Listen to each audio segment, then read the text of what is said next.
O sana emanet. Hı. Bekle beni ay kız. Sana geliyorum.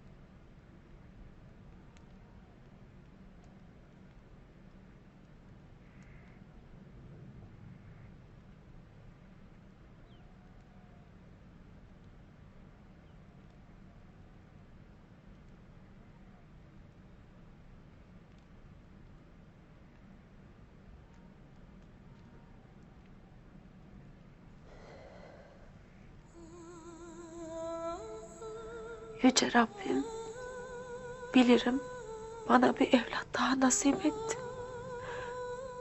Rabbim de onu büyütmemi, doğurup Gündoğdu Bey'ime yaraşır bir evlat yetiştirmemi nasip eyle.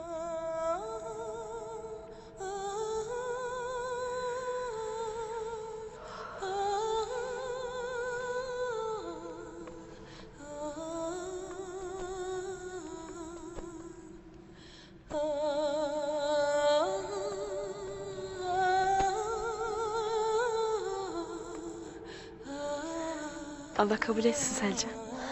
Sağ olasın bacım. Halime. Gündoğdu Bey'imin burada kaldığı gece. Gebe kaldığım içime doğdu. Selcan. İnşallah. Bundan gayrı sadece kendim için değil, evladım için de savaşacağım.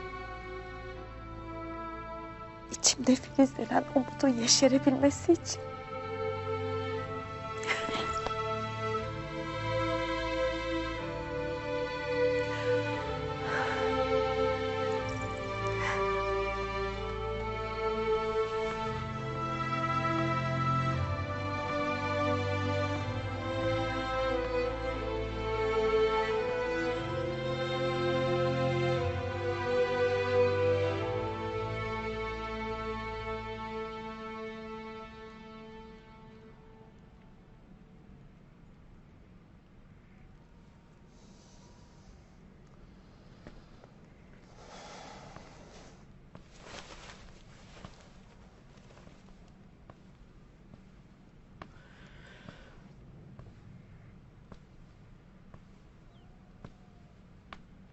Noyan gitti oğul.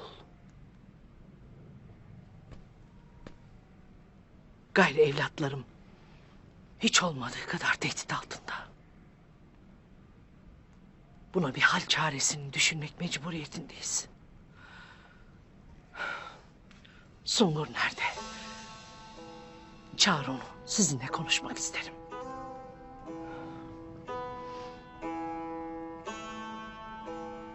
Sungur nerede o? Gitti ana. Gitti mi? Nereye gitti? Nasıl izin verdin gitmesine? Koskoca Moğol ordusunun peşinden gidip Noyan'ı nasıl öldürecek? Ana. Nasıl böyle bir şeye izin verdin Gündoğdu? Ana.